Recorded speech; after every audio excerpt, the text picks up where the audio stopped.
എപ്പിസോഡിന്റെ ആരംഭത്തിൽ ഒരു പാർട്ടിയാണ് കാണിക്കുന്നത്. ആ പാർട്ടിയിൽ തന്നെ ഒരു പയ്യനുണ്ട്. അവനെ നമുക്ക് അനിയനെന്ന് വിളിക്കാം. അതുമല്ല, അവനെ അവന്റെ ചേച്ചീനെയാണ് ഹീറോ ഗസ്റ്റ് ആയിട്ട് ഹീറോയിനെ പരിചയപ്പെടുത്തിയത്. അന്ന് കമ്പ്യൂട്ടറിൽ കാണിച്ചു കൊടുത്തില്ലായിരുന്നു. അതുകൊണ്ട് നമുക്ക് അവൻ അനിയനെന്ന് വിളിക്കാം. ഈ അനിയനാണെങ്കിൽ ഒരു പ്ലേ ബോയ് ടൈപ്പാണ്. എല്ലാ പെൺകുട്ടികളോടും ആ ഒരു രീതിയിലാണ് സംസാരിക്കുന്നത്. ഈ ഇരിക്കുന്നതാണ് അവന്റെ ചേച്ചി. ഇവർ രണ്ടൊരു ബിസിനസ്സുകാരാണ്. ഹീറോന്റെ കമ്പനി ഇവരുടെ കമ്പനിയായിട്ട് കൊളാബിന് കൊണ്ടുവരാൻ പറ്റുമോ നോക്കാനാണ് ഹീറോയിനോട് പറഞ്ഞത്. അങ്ങനെ കൊളാബ് കിട്ടുവാണെങ്കിൽ നല്ലതായിരിക്കും. അതുമല്ല, ഈ ചേച്ചിയുടെ അനിയന്റെ കൊളാബ് വാങ്ങാനായിട്ട് പാടായിരിക്കും. ഇവരുടെ കമ്പനി അങ്ങനെ കൊളാബ് ചെയ്യാറില്ല. ആ പാർട്ടിയിൽ തന്നെ ഹീറോന്റെ ആ പഴയ കൂട്ടുകാരിയുണ്ട്. ഹീറോനോട് ക്രഷുള്ള ഒരു കൂട്ടുകാരി ഇല്ലേ, ആ കൂട്ടുകാരി തന്നെ. ആ കൂട്ടുകാരി വന്നിട്ട് ചേച്ചിയോട് മിണ്ടാൻ ശ്രമിക്കും. ചേച്ചി പക്ഷെ വലിയ മൈൻഡൊന്നും കാട്ടുന്നില്ല. ചേച്ചി അവിടെ ഇരിക്കുന്ന വേറൊരാളുമായിട്ട് സംസാരിക്കുകയാണ്. ഈ പെൺകുട്ടീനെ വലിയ മൈൻഡ് കാട്ടുന്നില്ല. അതുകൊണ്ട് തന്നെ അത് അവിടെ നിന്ന് മാറിപ്പോയിട്ട് അനിയനോട് സംസാരിക്കും. അനിയനാണെങ്കിൽ ഒരു പ്ലേ ബോയ് ടൈപ്പ് ആണല്ലോ. അതുകൊണ്ട് തന്നെ ആ പെൺകുട്ടിയോട് നല്ല കമ്പനി ആവുന്നുണ്ട് അവൻ. ഈ പെൺകുട്ടി അവനെ നല്ല ഫ്ലർട്ട് ചെയ്യുന്ന രീതിയിലാണ് സംസാരിക്കുന്നത്. അതുപോലെ തന്നെ അവനും തിരിച്ച് ഫ്ലർട്ട് ചെയ്തിട്ടാണ് സംസാരിക്കുന്നത്. ഹീറോ ഇതെല്ലാം ദൂരെ നിന്ന് കാണുന്നുണ്ട്. ഈ പെൺകുട്ടി ഇങ്ങനത്തെ ഒരു പെൺകുട്ടിയാണെന്ന് അവൻ ഒരിക്കലും കരുതിയിട്ടില്ല.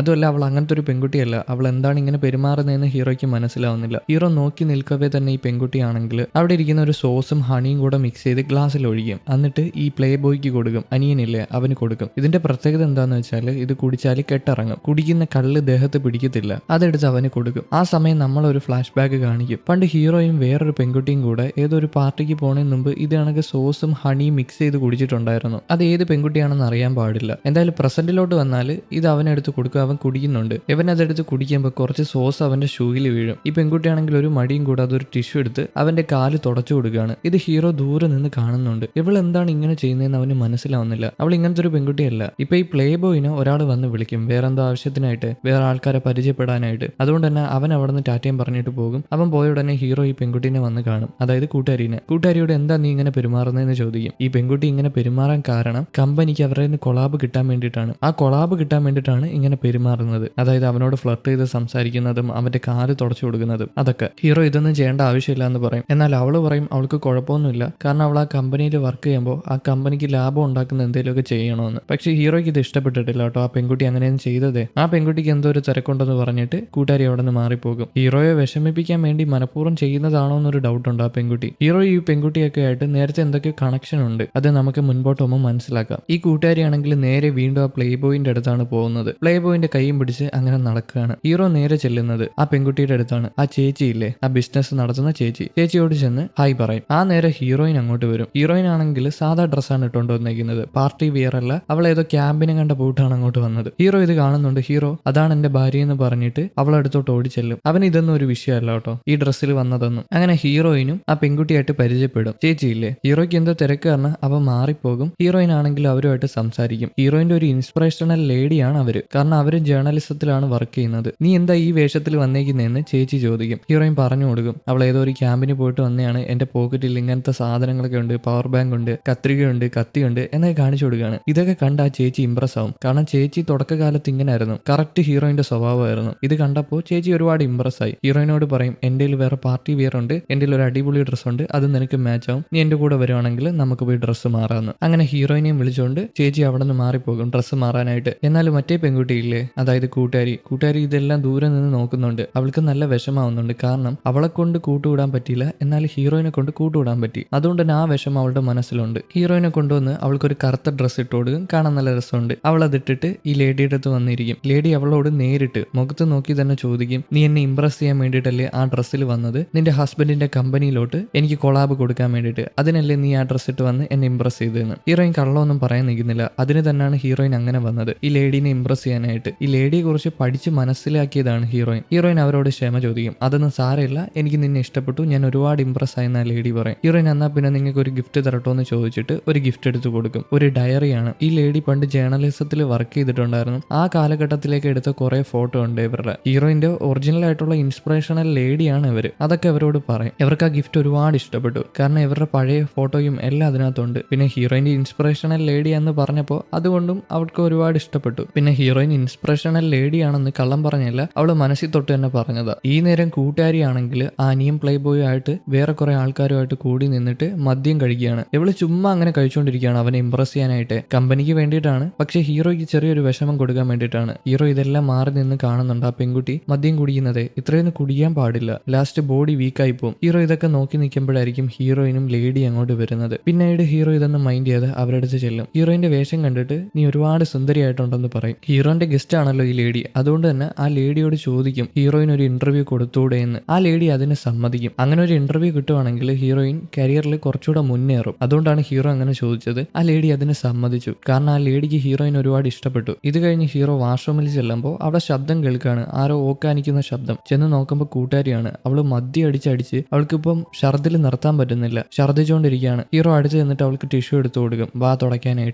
അതുമല്ല ഇത്രയൊന്നും ചെയ്യേണ്ട ആവശ്യമില്ലായിരുന്നു, അവൻ ഇംപ്രസ് ചെയ്യാനായിട്ട് ഇതിന്റെ ആവശ്യമൊന്നുമില്ല, നീ എന്തിനാ ഇങ്ങനെ ചെയ്തതെന്ന് ചോദിക്കും. എന്നാൽ അവൾ കരഞ്ഞിട്ട് അവനോട് പറയും, ഞാൻ അത്ര നല്ല പെൺകുട്ടിയല്ല, അതുകൊണ്ടാണ് നീ ഹീറോയിനെ ചൂസ് ചെയ്തത്, നീ അതുകൊണ്ടാണ് ഹീറോയിനെ കല്യാണം കഴിച്ചത്, നീ എന്നെ കല്യാണം കഴിച്ചില്ല, എനിക്ക് ആ പെൺകുട്ടിയായിട്ട് കൂട്ടുകൂടാൻ പറ്റിയില്ല, ആ ലേഡിയായിട്ട്, പക്ഷേ ഹീറോയിനെ കൊണ്ട് കഴിഞ്ഞു, ഞാൻ അത്രയും വില കുറഞ്ഞ ആളാണ്. ഇതൊക്കെ പറഞ്ഞിട്ട് അവള് കരയാണ്. അവള് ഹീറോയിനെ എവളുമായിട്ട് കമ്പയർ ചെയ്യുന്നുണ്ട്. കാരണം ഹീറോ അവളെയല്ലേ കല്യാണം കഴിച്ചത്, നമ്മുടെ ഹീറോയിനെ. എന്നാൽ ഈ പെൺകുട്ടീനെ അവോയ്ഡ് ചെയ്തില്ലേ, അതുകൊണ്ടാണ് അങ്ങനെയൊക്കെ പറയുന്നത്. ഈ പെൺകുട്ടിയുടെ വിഷമം കണ്ടിട്ട് അവൻ ഒരു പാല് കൊണ്ടുവന്ന് കൊടുക്കും ഈ കെട്ടിറങ്ങാനായിട്ട്. ഈ കെട്ട് കയറിയിട്ടാണ് ഇങ്ങനെയൊക്കെ സംസാരിക്കുന്നത്. അതുമല്ല അവൻ അവന്റെ കൂട്ടുകാരനെ വിളിക്കും. ഒരു സുന്ദരനായിട്ടുള്ള ഒരു പയ്യൻ എവളോട് വന്ന് സംസാരിച്ചില്ലായിരുന്നോ ഹീറോയിന്റെ കല്യാണത്തിന്, ആ പയ്യനെ വിളിച്ചിട്ട് എവളെ വിളിച്ചുകൊണ്ട് പോകാൻ പറയും, സുരക്ഷിതമായിട്ട് കൊണ്ടുപോകാനായിട്ട്. അവൾ പോയതിനു ശേഷമാണ് ഹീറോ ശ്രദ്ധിക്കുന്നത് അവളുടെ എന്തോ ഒരു ബ്രേസ്ലെറ്റോ ചെയിനോ അവിടെ കിടപ്പുണ്ട്. അതെന്താണെന്ന് അറിയാൻ പാടില്ല, പക്ഷെ അത് ഹീറോ എടുത്തു നോക്കുന്നുണ്ട്. അവൻ എന്തൊക്കെയോ ഓർമ്മ ഉള്ളതുപോലെ ആ ചെയിൻ കാണുമ്പോൾ. പിന്നീട് ആ പയ്യനാണെങ്കിൽ കൂട്ടുകാരിനെ വീട്ടിൽ കൊണ്ടാക്കാൻ പോവാണ്. ആ സമയം കൂട്ടുകാരി ബോധമില്ലാതെ കിടക്കുമ്പോൾ അവൻ നെറ്റിയിൽ കൈവച്ച് നോക്കും അവൾക്ക് പനിയുണ്ടോന്നേ. കാരണം ഒരുപാട് ഓക്കാനിച്ചതല്ലേ. അവൻ നെറ്റിയിൽ തൊടുമ്പോൾ അവൾ കൈ തട്ടി മാറ്റും. നിനക്കൊരു ചാൻസ് ഇല്ല, എന്റെ ഹൃദയം ഹീറോയ്ക്കുള്ളതാണെന്ന് പറയും. ഇപ്പോഴും അവൾക്ക് ഹീറോനെ ഭയങ്കര ഇഷ്ടമാണ്. അതുകൊണ്ടാണ് അവൾ അങ്ങനെ പ്രതികരിച്ചത്. അവൾ ആ ഗ്ലാസ്സിൽ ചാരി കിടന്നിട്ട് ഒരു കാര്യം ആലോചിക്കും. പണ്ട് ഹീറോയും ഒരു പെൺകുട്ടിയും ഏതോ ഒരു പാർട്ടിക്ക് പോണതിന് മുമ്പ് സോസും ഹണി മിക്സ് ചെയ്ത് കുടിച്ചില്ലായിരുന്നു. ഹീറോയ്ക്കും അത് കൊടുത്തിട്ടുണ്ടായിരുന്നു. ഹീറോയും ആ പെൺകുട്ടിയും കൂടെ അത് കുടിച്ചു. അത് കഴിഞ്ഞിട്ട് ഹീറോന്റെ ചുണ്ടിൽ കുറച്ച് സോസ് പറ്റിയിട്ടുണ്ടായിരുന്നു. അത് ആ പെൺകുട്ടി എടുത്തിട്ട് അവള് സ്വന്തമായിട്ട് അങ്ങ് കഴിച്ചു, അതായത് ടേസ്റ്റ് ചെയ്തു. അവര് കപ്പിൾസ് ആയിരുന്നു, ഹീറോയും ആ പെൺകുട്ടിയും. അവര് നല്ല സന്തോഷത്തിലായിരുന്നു. അതുപോലെ തന്നെ അവർ ഈ റൊമാൻസ് ഒക്കെ ചെയ്യുന്നത്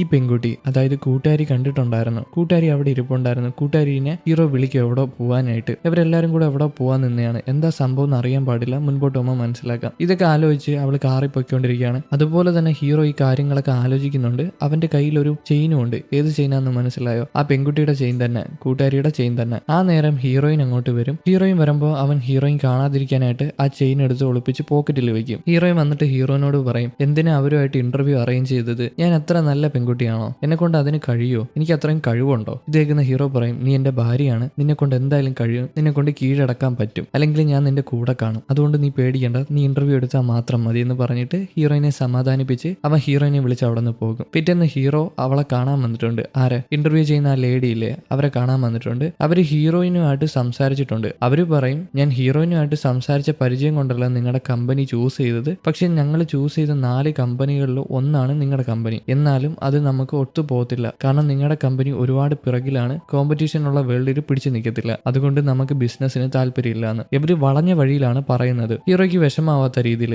എന്നാൽ അവരുടെ അനിയനാണെങ്കിൽ ഇത്തിരി കൂടെ ഡയറക്റ്റ് ആണ്, മുഖത്ത് നോക്കി കാര്യം പറഞ്ഞു, നിങ്ങളുടെ കമ്പനിയായിട്ട് ഞങ്ങൾക്ക് കൊളാബ് ചെയ്യാൻ താല്പര്യമില്ലാന്ന്. ഹീറോ ആണെങ്കിൽ അവന്റെ ഫോണിൽ ഒരു ന്യൂസ് എടുത്ത് കാണിച്ചു കൊടുക്കും. ഹീറോ, ഹീറോയിൻ പിന്നെ ഈ ലേഡി, ഇവര് മൂന്നുപേരും ഒരുമിച്ച് നിൽക്കുന്ന ഫോട്ടോ ന്യൂസുകാർ പബ്ലിഷ് ചെയ്തിട്ടുണ്ടായിരുന്നു. ഇത് പബ്ലിഷ് ചെയ്തതിനു ശേഷം ഇവരുടെ സ്റ്റോക്ക് വാല്യൂ, 2 കമ്പനിയുടെ സ്റ്റോക്ക് വാല്യൂ മണ്ടയിലോട്ട് ഉദിച്ചു. ഇവർ കൊളാബ് ചെയ്യുകയാണെങ്കിൽ വലിയൊരു റെവല്യൂഷൻ തന്നെ സംഭവിക്കും. അതുകൊണ്ടാണ് ആ സ്റ്റോക്കിന് ഇത്രയും വില കൂടിയത്. അപ്പൊ നിങ്ങളുടെ ആവശ്യം ഞങ്ങൾക്കില്ല, ഞങ്ങൾക്ക് വേറെ കമ്പനി കിട്ടും, നിങ്ങൾക്ക് വേണമെങ്കിൽ കൊളാബ് ചെയ്താൽ മതി, എന്നാലും നമ്മുടെ കമ്പനി കോമ്പറ്റീഷനിലെല്ലാം പിടിച്ചു നിൽക്കുമെന്ന് പറഞ്ഞിട്ട് ഹീറോ അവിടെ നിന്ന് ഇറങ്ങിപ്പോകും. ഹീറോയ്ക്ക് അവരുടെ ആവശ്യമില്ല, പക്ഷെ ഇവർ വിളിക്കും. കാരണം ഹീറോ അങ്ങനത്തെ രീതിയിലാണ് സംസാരിച്ചത്. ഹീറോയ്ക്ക് അവരുടെ ആവശ്യമില്ല, അവർക്ക് വേണമെങ്കിൽ ഹീറോനെ വിളിക്കാന്നുള്ള രീതിയിൽ. ഇങ്ങനെയാണെങ്കിൽ അവർക്ക് രണ്ടുപേർക്കും നേട്ടം കിട്ടും. കാരണം സ്റ്റോക്കിന്റെ വാല്യൂ ഉയർന്നിട്ടുണ്ട്. അതുകൊണ്ട് തന്നെ ഈ ബിസിനസ് അവർക്ക് വിട്ടുകളയാൻ പറ്റത്തില്ല. പക്ഷെ ഹീറോ വേണ്ടാത്ത രീതിയിൽ പോയെങ്കിലും അവന്റെ ഉള്ളിൽ ഒരു ചിന്തയുണ്ട്, അത് കിട്ടിയാൽ കൊള്ളാന്നേ. പിന്നീട് ഹീറോയും വർക്കൊക്കെ കഴിഞ്ഞ് തിരിച്ചു വരുമ്പോൾ അവളുടെ കാർ അവിടെ തന്നെ ഉണ്ട്. അത് ലോക്ക് അഴിക്കാനായിട്ട് വരുമ്പോൾ തന്നെ ഹീറോ അവിടെ നിൽപ്പുണ്ട്. ഹീറോനോട് എന്താ സംഭവം എന്ന് ചോദിക്കും. അവൻ അവളുടെ കമ്പനിയിൽ വന്നില്ലേ, എന്തിനാന്നാ ചോദിക്കുന്നത്. അവനാണെങ്കിൽ അവൾക്കൊരു ഗിഫ്റ്റ് എടുത്തു കൊടുക്കും. ഇപ്പൊ ഗിഫ്റ്റ് കൊടുക്കാൻ കാരണം ആ ലേഡി വിളിച്ച് പറഞ്ഞിട്ടുണ്ടായിരുന്നു ഹീറോയിനോട്, നിങ്ങളുമായിട്ട് കൊളാബിന് ഞങ്ങൾക്ക് താല്പര്യമുണ്ടെന്ന്. അപ്പൊ അതിനായിട്ട് ഹീറോയിന് ഗിഫ്റ്റ് കൊടുത്തതാണ്. ഹീറോയിൻ കാരണമാണ് ആ ലേഡി സമ്മതിച്ചെന്നുള്ള രീതിയിൽ.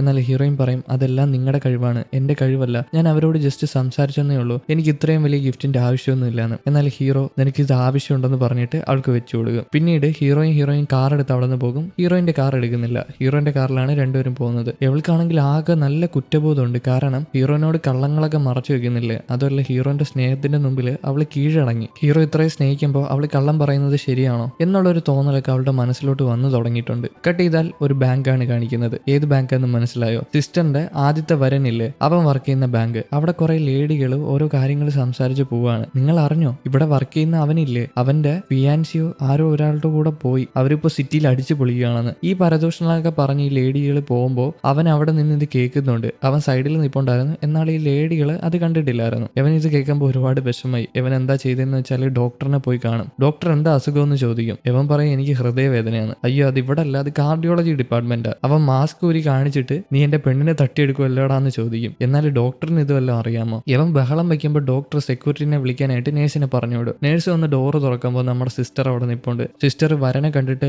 അവനെയും വലിച്ചു പിടിച്ചോണ്ട് പോകും. ഇത്രയും നേരം ദേഷ്യപ്പെട്ട് നിന്ന് അവൻ സിസ്റ്ററിനെ കണ്ടപ്പോൾ പാവമായിട്ടുണ്ട്. അവനെ വിളിച്ചോണ്ട് മാറി നിന്ന് സംസാരിക്കും. ഞാൻ നിന്നെ പൊന്നു കണക്ക് നോക്കിക്കോളാം, നീ എന്നെ കളഞ്ഞിട്ട് അവന്റെ കൂടെ പോവല്ലേ, അവൻ മോശപ്പെട്ടവനാണ് എന്നൊക്കെ പറഞ്ഞ് അവളെ പിടിക്കും. എന്നാൽ അവള് മൈൻഡ് ചെയ്യാതെ നടന്നു പോകുമ്പോൾ അവളുടെ ബാഗ് തറയിൽ പോകും. അവൻ പിടിച്ചത് കൊണ്ട് തന്നെ ആ ബാഗ് പോകുമ്പോൾ അതിനകത്ത് നിന്ന് എന്തോ ഒരു സർട്ടിഫിക്കറ്റ് തറയിൽ വീഴുന്നുണ്ട്. അതെന്തോ അഡ്മിഷൻ പേപ്പറാണ് കോളേജിന്റെ. ഇത് കാണുമ്പോൾ അവന് മനസ്സിലാവും അവള് വീണ്ടും പഠിക്കാൻ പോവാണെന്ന്. എന്നാൽ അവൻ തെറ്റിദ്ധരിക്കും. ആ ഡോക്ടറിന്റെ കൂടെ പിടിച്ചു നിൽക്കാനായിട്ട്, ഡോക്ടർ നല്ല എഡ്യൂക്കേഷണൽ ക്വാളിഫിക്കേഷൻ ഉള്ള ആളല്ലേ, അയാളോട് പിടിച്ചു നിൽക്കാനായിട്ട് നമ്മുടെ സിസ്റ്റർ എഡ്യൂക്കേഷന് പോണെയാണെന്ന് അവൻ കരുതും, അവനെ കല്യാണം കഴിക്കാൻ വേണ്ടിയിട്ട്. ഇതും കരുതിയിട്ട് അവൻ പറയും നീ എങ്ങനെയാണോ അത് കണക്ക് തന്നെ ഞാൻ അക്സെപ്റ്റ് ചെയ്തോളാം. പക്ഷെ അവൻ അങ്ങനല്ല, അവൻ നിന്നെ പറ്റിക്കുകയാണ്. നിനക്ക് എഡ്യൂക്കേഷണൽ ക്വാളിഫിക്കേഷൻ ഇല്ലാന്ന് പറഞ്ഞിട്ട് അവൻ നിന്നെ കൊണ്ട് മനഃപൂർവ്വം എഡ്യൂക്കേഷണലായിട്ട് പഠിപ്പിക്കാൻ നോക്കുന്നതല്ലേ. ഞാൻ നിന്നെ കൊണ്ട് അങ്ങനെയൊന്നും ചെയ്യിപ്പിക്കത്തില്ല, നീ അവനെ കള, എന്റെ കൂടെ വാന്ന് അവൻ വിളിക്കും. എന്നാൽ സിസ്റ്റർ ഇത് അറിഞ്ഞിട്ട് പോലുമില്ല. സിസ്റ്റർ സ്വന്തം താല്പര്യത്തിന് വേണ്ടി പഠിക്കുന്നില്ലേ, ഇത് അവൻ അറിയത്തില്ലല്ലോ. ഇവൻ ഡോക്ടർ മനഃപൂർവ്വം എവളെ പഠിപ്പിച്ച് കല്യാണം കഴിക്കാനുള്ള പരിപാടിയാണെന്ന് കരുതും. അതുകൊണ്ട് തന്നെ ആ ഒരു രീതിയിൽ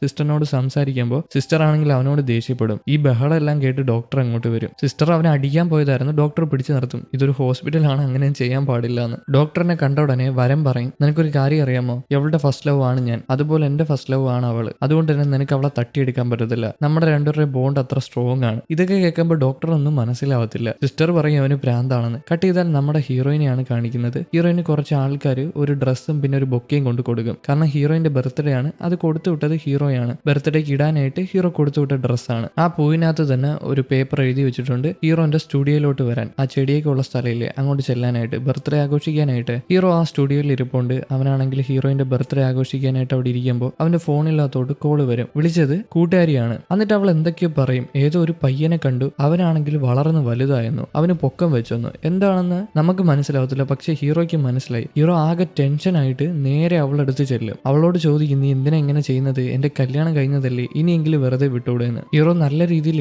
അവളോട് ദേഷ്യപ്പെടുന്നുണ്ട്. ഹീറോ ആദ്യമായിട്ടാണ് ദേഷ്യപ്പെടുന്നത് ഞാൻ കണ്ടത് ഈ ഒരു ഡ്രാമയിലെ. ഈ നേരം നമ്മുടെ ഹീറോയിൻ ആണെങ്കിൽ ഹീറോ വിളിച്ചത് കൊണ്ട് തന്നെ ആ സ്റ്റുഡിയോയിൽ വന്നിട്ടുണ്ട്. എന്നാൽ ഹീറോ അവിടെ ഇല്ല. അവിടുത്തെ ലേഡി വന്ന് ഹീറോയിനോട് പറയും ഹീറോ എവിടെ പോയിട്ടുണ്ട്, പെട്ടെന്ന് തന്നെ തിരിച്ചു വരുമെന്ന്. ഹീറോയിൻ അകത്ത് പോയി ആ കേക്കിന്റെ മുമ്പിൽ ഇരിക്കുകയാണ്. അതെല്ലാം അലങ്കരിച്ച് അടിപൊളിയാക്കി വെച്ചിട്ടുണ്ട്. വീണ്ടും ഹീറോനെ കാണിക്കുകയാണെങ്കിൽ ഹീറോ ദേഷ്യപ്പെട്ട് അവിടെ നിന്ന് പോകാൻ ഇറങ്ങും. ഈ പെൺകുട്ടി വിളിച്ചിട്ട് പറയും അവൻ വളർന്നു, ഞാൻ അവനെ കാണാൻ പോകുമെന്ന്. ആരെ കാണാൻ പോകുമെന്ന് അറിയാൻ പാടില്ല. ഇത് കേൾക്കുമ്പോൾ ഹീറോയ്ക്ക് ദേഷ്യം വരും. ഹീറോ പറയും ഇനി നീ അവനെ പറ്റി അങ്ങനെ പറഞ്ഞാല്, നീ അവനെ കാണാൻ പോയാല് ഞാൻ എന്താ ചെയ്യാന്ന് എനിക്ക് പോലും അറിയത്തില്ല എന്നും പറഞ്ഞ് അവൻ ദേഷ്യപ്പെടും. ഹീറോയ്ക്ക് എന്താ പറ്റിയെന്ന് അറിയാൻ പാടില്ല. നമുക്ക് മുൻപോട്ട് പോകുമ്പോൾ മനസ്സിലാക്കാം. ഈ പെൺകുട്ടിയാണെങ്കിൽ പതിയെ നടന്ന് ഹീറോന്റെ അടുത്ത് വരും. ദേഷ്യപ്പെട്ട് നിൽക്കുന്ന ഹീറോന്റെ കയ്യിൽ പിടിച്ചിട്ട് അവനോട് പറയും നീ എനിക്ക് വേണ്ടി കാത്തിരിക്കാഞ്ഞത് എന്താ, നീ ഹീറോയിനെ കല്യാണം കഴിച്ചു, കുറച്ചു നാളോടെ എനിക്ക് വേണ്ടി കാത്തിരുന്നൂടായിരുന്നോ എന്ന് ചോദിക്കും. എന്നാൽ ഹീറോ കൈ തട്ടി മാറ്റും. നിന്റെ സഹോദരിയുടെ നല്ലതിന് വേണ്ടിയാണ് ഇതൊക്കെ, ഇനിയെങ്കിലും നീ നല്ല രീതിയിൽ ജീവിക്കണമെന്ന് പറഞ്ഞിട്ട് ഹീറോ പോവാൻ ഇറങ്ങുമ്പോൾ ഈ പെൺകുട്ടിയാണെങ്കിൽ എന്തോ ഒരു ഗുളിക എടുത്ത് കഴിക്കുന്നുണ്ട്. മരിക്കാനുള്ള ഗുളികയാണ്. അത് മൊത്തത്തിൽ എടുത്ത് വിഴുങ്ങി. ഹീറോ അവളുടെ അടുത്ത് ചെല്ലുമ്പോൾ വൈകിപ്പോയി, അവളെല്ലാം എടുത്ത് കഴിച്ചു കഴിഞ്ഞു. അതുകൊണ്ട് തന്നെ അവളെ എടുത്തോണ്ട് പോകും ഹീറോ. ഹോസ്പിറ്റലിലെ ഗുളിക കഴിച്ചാൽ ഹോസ്പിറ്റലിൽ കൊണ്ടുപോകണം, ഇല്ലെങ്കിൽ മരിച്ചു പോകും. ഈ നേരം എല്ലാം ഹീറോയിൻ ആകെ വെയിറ്റ് ചെയ്ത് അവിടെ ഇരിപ്പാണ്. കുറെ നേരമായി, എന്നിട്ട് ഹീറോ വന്നിട്ടില്ല. കട്ട് ചെയ്താൽ അടുത്ത സീനിൽ ഹീറോ വീട്ടിൽ വരുമ്പോൾ ഹീറോയിൻ അവിടെ ഇരിപ്പുണ്ട്. ബർത്ത്ഡേ പാർട്ടിയൊക്കെ മാറ്റി വെച്ചിട്ട് ഹീറോയിൻ തിരിച്ചു വന്നതാണ്. ഹീറോയിൻ അവനോട് ദേഷ്യപ്പെടുന്നൊന്നുമില്ല. കാരണം ഹീറോയിൻ അറിയാം ഹീറോ തിരക്കുള്ള ഒരു വ്യക്തിയാണ്, അവനങ്ങനെ ബുദ്ധിമുട്ടിക്കാൻ പാടില്ല എന്ന്. ഹീറോയിൻ ചോദിക്കും എന്താ പറ്റിയേ, എന്താ വരാഞ്ഞെന്ന്. ഹീറോ പറയും അവന് പെട്ടെന്ന് എന്തോ അർജന്റ് ആയിട്ടുള്ള ഒരു മീറ്റിംഗ് വന്നു, അതിന് പോയപ്പോൾ വരാൻ വൈകിയെന്ന്. ഞാൻ പോയി കുളിച്ചിട്ട് വരാം, അത് കഴിഞ്ഞിട്ട് നമുക്ക് ബർത്ത്ഡേ ആഘോഷിക്കാന്ന് പറഞ്ഞിട്ട് ഹീറോ മണ്ടയിലോട്ട് കയറി പോകും കുളിക്കാനായിട്ട്. ഹീറോയിൻ ആണെങ്കിൽ ബർത്ത്ഡേ ആഘോഷിക്കാനുള്ള സാധനങ്ങളൊക്കെ റെഡിയാക്കാൻ പോകും. ഹീറോ ബാത്റൂമിൽ കയറി വന്നിട്ട് അവിടത്തെ കണ്ണാടിയിൽ നോക്കി നിന്നിട്ട് കുറെ കാര്യങ്ങൾ ആലോചിക്കും. ഹീറോ നേരത്തെ ഒരു പെൺകുട്ടിയായിട്ട് കളിച്ച് ചിരിച്ചില്ലായിരുന്നോ, ഒരു സോസ് ഒക്കെ എടുത്ത് കഴിച്ചൊരു പെൺകുട്ടി. ആ പെൺകുട്ടിയുടെ മരണശേഷം ആ പെൺകുട്ടിയെ കാണാനായിട്ട് ഹീറോയും അതുപോലെ തന്നെ ആ കൂട്ടുകാരിയും വന്നിട്ടുണ്ടായിരുന്നു. ഹീറോയ്ക്ക് ആ പെൺകുട്ടീനെ കണ്ടപ്പോൾ സഹിക്കാൻ പറ്റുന്നില്ല. മരിച്ചു കിടക്കുന്നത് കണ്ടപ്പോഴേ ഹീറോ പതിയെ ചെന്ന് ആ പെൺകുട്ടിയുടെ ബാഗ് തുറന്നു നോക്കും. അവന് മനസ്സിലായി അവൻ ഇഷ്ടപ്പെട്ട ആ പെൺകുട്ടി തന്നെ ആണെന്ന്. അതുമല്ല കൂട്ടുകാരി അവിടെ നിൽപ്പുണ്ട്. കൂട്ടുകാരിയുടെ സഹോദരിയാണ് ഈ മരിച്ചു കിടക്കുന്നത്. ഹീറോ ആ പെൺകുട്ടിയും പിടിച്ച് അവിടെ ഇരുന്ന് കരയും. അവൻ അത്ര ഇഷ്ടപ്പെട്ട ഏതൊരു പെൺകുട്ടിയായിരുന്നു, അറിയാൻ പാടില്ല, നമുക്ക് മുൻപോട്ട് പോകുമ്പോൾ മനസ്സിലാക്കാം. എന്തായാലും ഹീറോ അങ്ങനെ കരഞ്ഞിട്ടുണ്ടായിരുന്നു. ആ സിസ്റ്ററും അതായത് കൂട്ടുകാരിയും കൂടെ ഉണ്ടായിരുന്നു. ഇതൊക്കെ ആലോചിച്ച് ഹീറോ കണ്ണാടിയുടെ മുമ്പിൽ നിൽക്കുന്നതായിട്ട് കാണിച്ചുകൊണ്ട് എപ്പിസോഡ് ഇവിടെ അവസാനിക്കുന്നു. എന്നാൽ പിന്നെ അടുത്ത എപ്പിസോഡുമായിട്ട് കാണാം. അതിനു മുമ്പ് ലൈക്ക് തരാത്തൊരു ലൈക്ക് വന്നോളൂ, ഹൈപ്പ് തരാത്തൊരു ഹൈപ്പ് വന്നോളൂ. അപ്പോൾ ഓക്കെ, ബൈ.